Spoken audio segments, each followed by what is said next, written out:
और चलिए सबसे पहले 10 बजे की 10 ब्रेकिंग पर नजर डाल लेते हैं। पहली ब्रेकिंग, आज से 3 दिन के गुजरात दौरे पर पीएम मोदी। लोकसभा चुनावों को लेकर गुजरात में बड़ी बैठक करेंगे पीएम।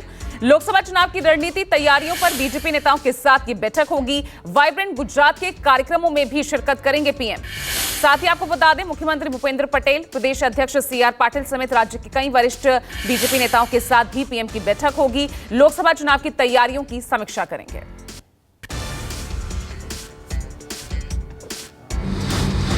दूसरी बड़ी खबर दिल्ली से, जहां मुख्यमंत्री अरविंद केजरीवाल के गुजरात दौरे का आज दूसरा दिन है। थोड़ी ही देर में जेल में बंद आप के विधायक चैतुर वसावा से आज मिलने पहुंचेंगे अरविंद केजरीवाल। राजपीपला जेल में चैतुर वसावा से अरविंद केजरीवाल और भगवंत मान मुलाकात करेंगे। कल अरविंद केजरीवाल ने गुजरात से लोकसभा चुनाव के लिए अपने पहले उम्मीदवार के तौर पर चैतुर वसावा के नाम की घोषणा की थी। वन कर्मियों पर हमले के मामले में अभी राजपीपला जेल में ही बंद है चैतुर वसावा।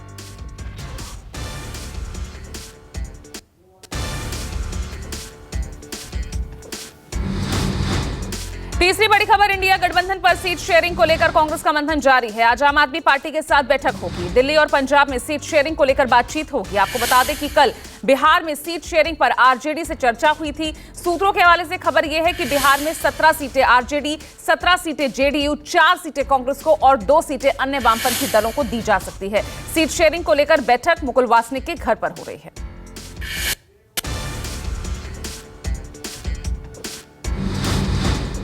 चौथी बड़ी खबर, लोकसभा चुनावों से पहले बंगाल में ममता की पार्टी टीएमसी में अंतरकलह शुरू हो गई है। पुराने नेता बनाम नए नेता के विवाद के बीच बोले हैं अभिषेक बैनर्जी। उन्होंने हुंकार भरी कहा, ममता बनर्जी के नाम पर पुराने नेता और नए नेता समेत पूरी पार्टी एकजुट है। कोई संघर्ष नहीं है, टीएमसी में कोई विवाद भी नहीं है। पार्टी ने जो भूमिका और अवसर मुझे दिया उसे हमेशा निभाया है। अभिषेक ने यह भी कहा कि अगर पार्टी मुझे 2024 के चुनावों में कोई जिम्मेदारी देगी तो मैं उसे जरूर निभाऊंगा।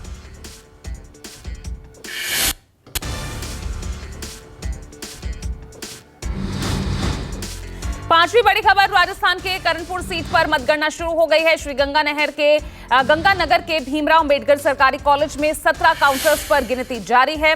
करणपुर विधानसभा सीट का चुनाव परिणाम आज घोषित हो जाएगा। इस सीट से बीजेपी के उम्मीदवार सुरेंद्र पाल सिंह हैं। कांग्रेस उम्मीदवार और तत्कालीन विधायक गुरमीत सिंह कुनर की मौत की वजह से इस सीट पर चुनाव स्थगित कर दिए गए थे। आपको बता दें कि बिना चुनाव जीते भजनलाल सरकार में मंत्री हैं सुरेंद्र सिंह।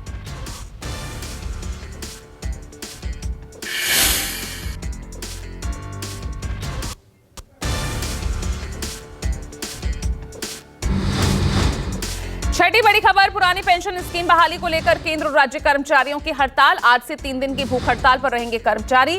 केंद्र और प्रदेश सरकार के 44 विभागों के कर्मचारी मांगों को लेकर अनिश्चितकालीन हड़ताल पर जा सकते हैं। सोमवार से अयोध्या कैंट रेलवे स्टेशन के सामने राष्ट्रीय संयुक्त संघर्ष समिति के बैनर तले 3 दिवसीय भूख हड़ताल शुरू हो जाएगी। ये निर्णय कल सर्किट हाउस में आयोजित संघर्ष समिति की बैठक में लिया गया था।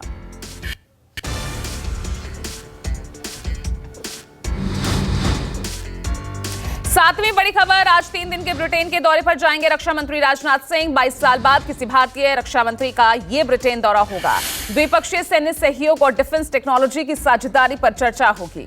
रक्षा मंत्री राजनाथ सिंह ब्रिटेन दौरे के दौरान हथियार निर्माण के स्थलों पर भी जाएंगे। राजनाथ सिंह ब्रिटेन के रक्षा मंत्री ग्रांट शॉप से रक्षा, सुरक्षा, औद्योगिक सहयोग पर बातचीत करेंगे।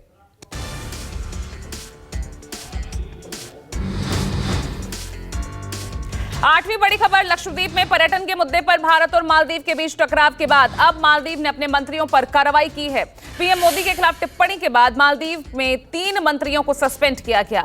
पीएम मोदी के लक्षद्वीप यात्रा के बाद से सोशल मीडिया पर मालदीव के साथ तनातनी दिखी थी। इस टकराव में तेजी से मालदीव के मंत्री अब्दुल्ला महजूम माजिद विवादित टिप्पणी उन्होंने की, जिसके बाद मालदीव की सरकार की तरफ से बयान जारी कर सफाई दी गई है। मंत्रियों को सस्पेंड करते हुए मालदीव सरकार ने कहा, यह सरकार की भाषा नहीं।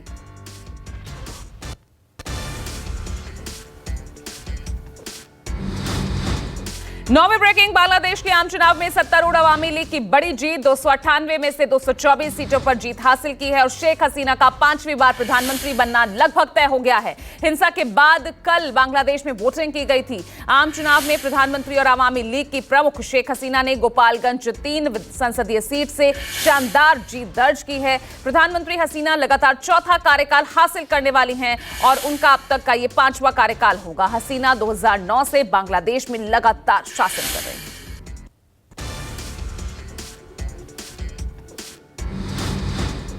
10वीं ब्रेकिंग, देश भर में सर्दी का सितम जारी है। पंजाब, हरियाणा, दिल्ली और राजस्थान में शीतलहर का प्रकोप। वहीं 14 राज्यों में कोहरे से जनजीवन प्रभावित हुआ है। कोहरे के चलते ट्रेनों की रफ्तार थम गई है। उत्तर भारत के ज्यादातर क्षेत्रों में न्यूनतम तापमान में गिरावट दर्ज की गई है। पश्चिमी विक्षोभ के चलते 8 से 10 जनवरी के बीच उत्तर पश्चिम और मध्य भारत में गरज के साथ बारिश की संभावना जताई जा रही है। मौसम विभाग ने पूर्वोत्तर में असम, मेघालय, मिजोरम, त्रिपुरा में भी घने कोहरे का अनुमान जताया है।